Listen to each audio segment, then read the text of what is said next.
Hai semua, baiklah pada video kali ini saya akan membahas terkait penyakit kecemasan atau anxiety disorder. Jenis anxiety disorder yang pertama, generalized anxiety disorder.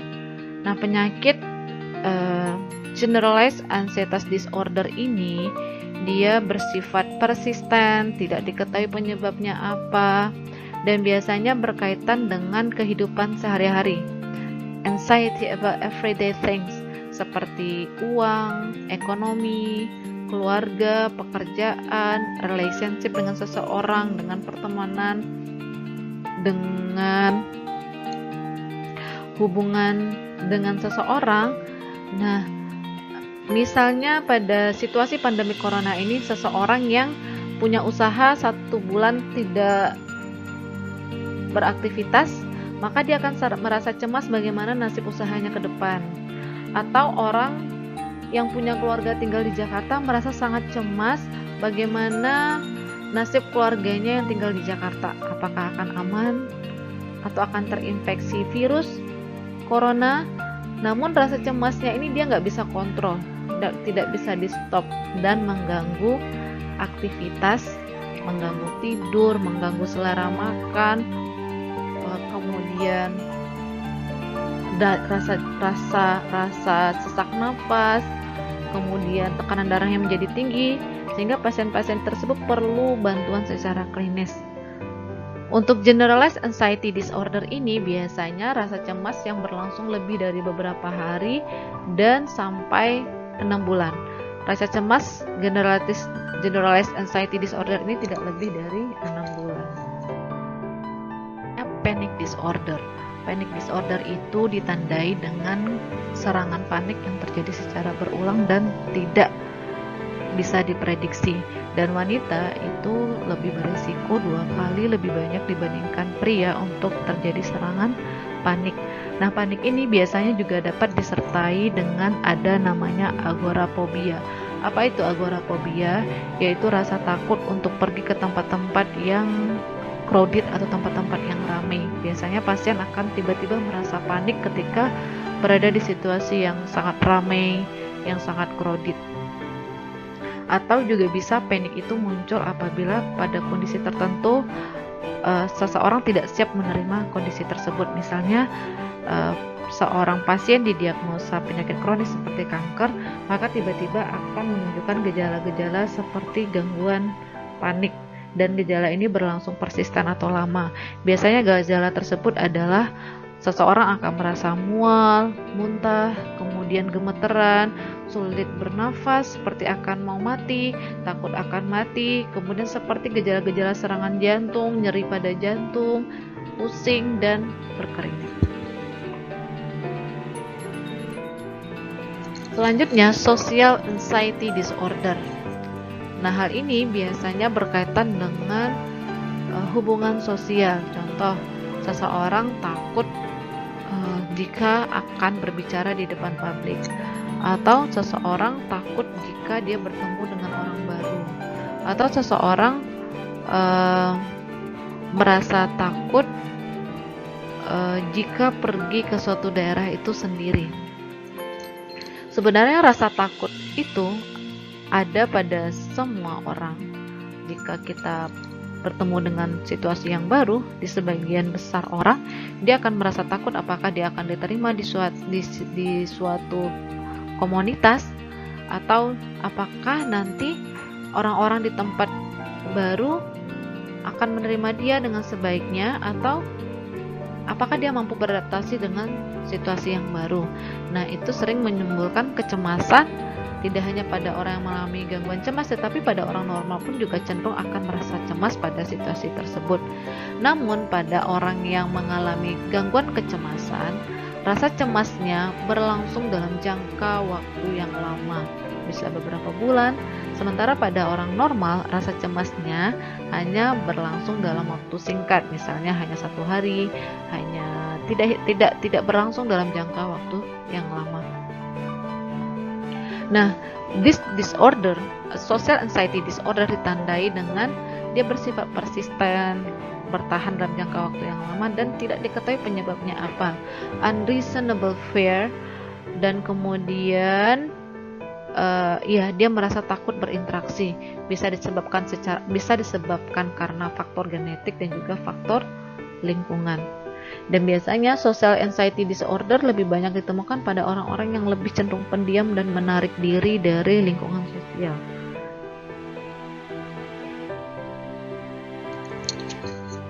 Ansietas jenis post-traumatic stress disorder adalah penyakit ansietas yang berkaitan terhadap trauma terhadap masa lalu. Misalnya, seseorang akan muncul serangan kecemasannya apabila di masa lalu pernah mengalami kecelakaan yang tragis di dalam bis. Nah, ketika dia naik bis yang sama, maka dia seketika akan langsung muncul gejala kecemasan tersebut. Kemudian, misalnya pernah kehilangan seseorang di masa yang lalu, sehingga saat ini dia sangat merasa cemas ketika memiliki seseorang dan takut akan kehilangan orang tersebut. Nah, ini biasanya gejalanya itu adalah tiba-tiba ada serangan panik, depresi, insomnia atau susah tidur, atau marah yang sangat dan susah untuk berkonsentrasi. Lalu selanjutnya, bagaimana dokter melakukan atau mendiagnosa seseorang mengalami anxiety disorder? Yang pertama, melalui gejala. Misalnya, apakah gejala terkait dengan gangguan tidur, susah makan, gangguan pada pernafasan, denyut jantung meningkat, palpitasi dimiliki oleh seseorang. Kemudian juga dilihat dari status diagnosis statistik manual of mental disorder, yaitu suatu list kriteria yang akan membantu seorang dokter untuk mendeteksi bahwa apakah seseorang mengalami gangguan kejiwaan atau tidak, dan kemudian dilakukan beberapa tes laboratorium. Seseorang yang mengalami anxiety disorder atau gangguan kecemasan dapat diterapi dengan dua cara. Yang pertama, non-farmakologi atau tanpa obat, dan yang kedua dengan menggunakan obat. Seseorang yang mengalami anxiety disorder bukan dalam level yang parah, maka dapat diatasi dengan hanya cara bermeditasi, kemudian bisa hanya dengan ke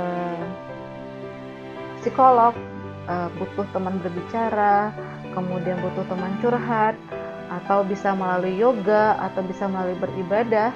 Nah, dengan kegiatan-kegiatan tersebut maka biasanya akan meningkatkan jumlah neurotransmitter serotonin sehingga seseorang merasa lebih rileks.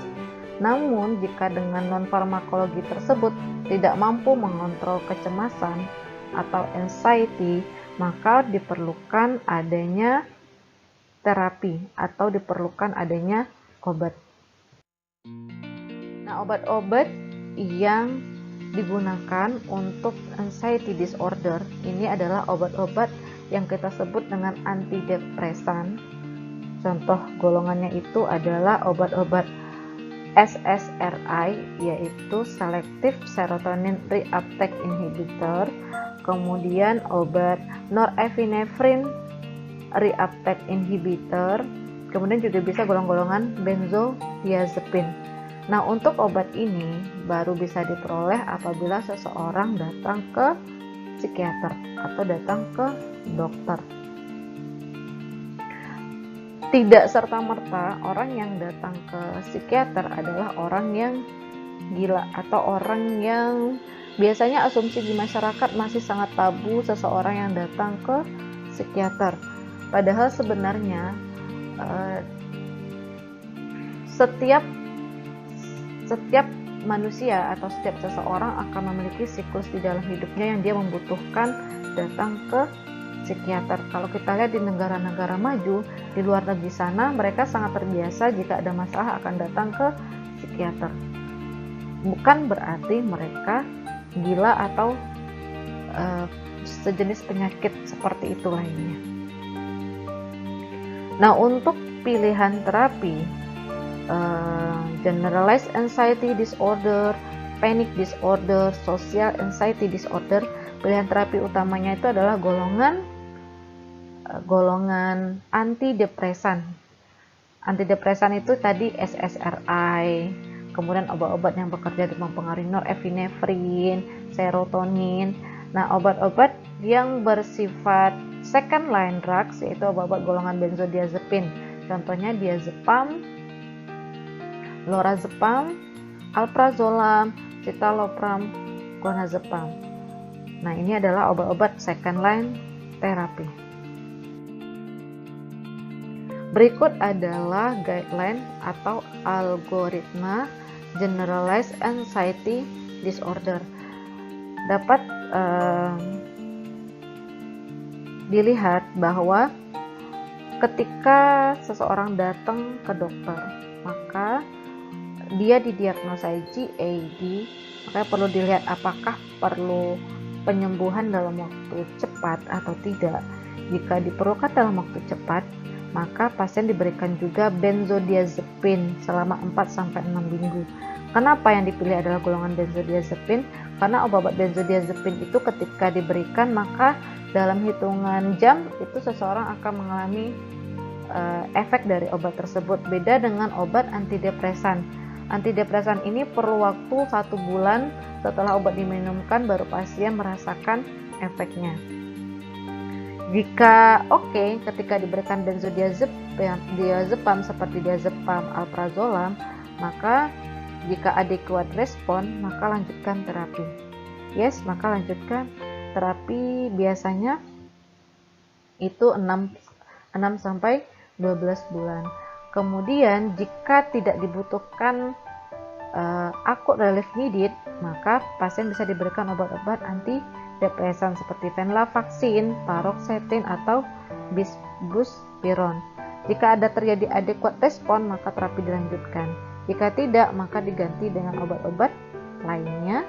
Jika setelah diganti dengan obat lainnya masih golongan SSRI atau SNRI, maka jika adequate respon, maka lanjutkan terapi. Tapi jika tidak adequate respon, maka diganti lagi dengan antidepresan yang lain sampai nanti ditemukan obat mana sih yang cocok buat pasien tersebut.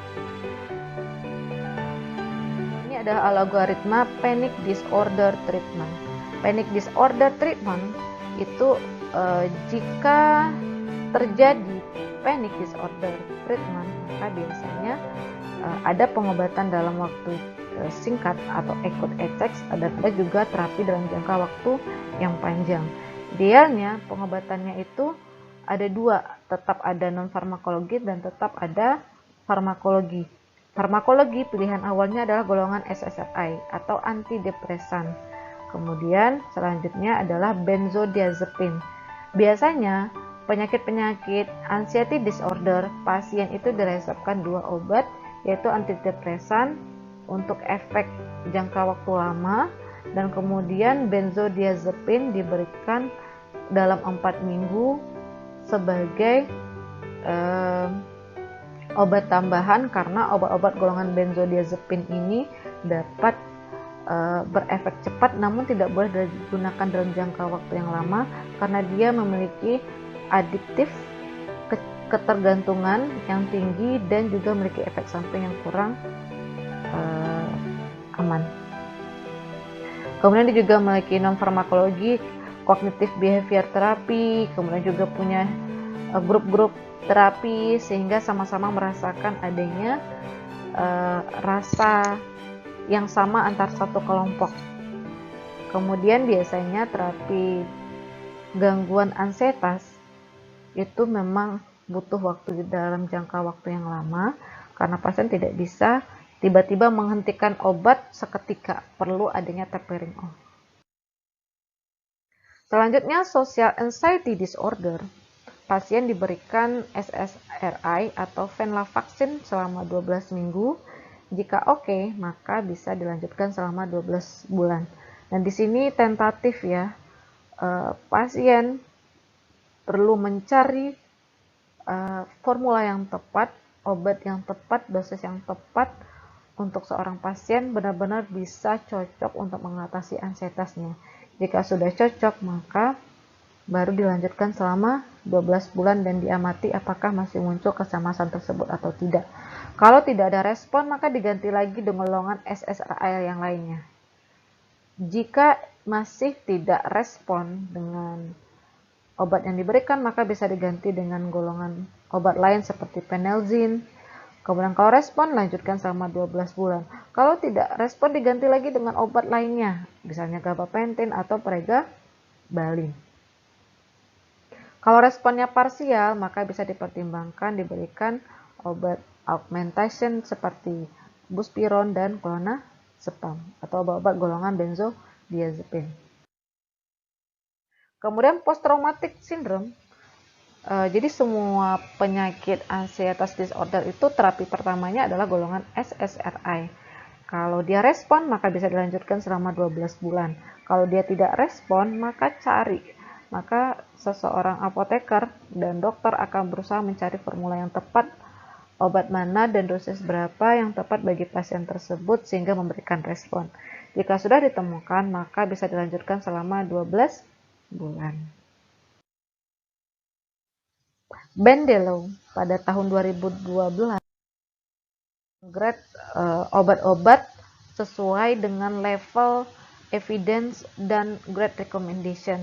Nah, memang benar obat-obat golongan SSRI dia memiliki evidence-nya A dan juga grade-nya adalah 1.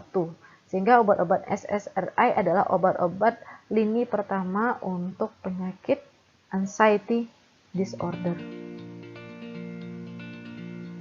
Kemudian benzodiazepin sebenarnya juga memiliki karakteristik evidence base yang bagus karena dia memiliki levelnya itu adalah A, namun grade-nya adalah 2. Kenapa? Karena kecenderungan adanya sifat adiktif atau ketergantungan setelah menggunakan benzodiazepin.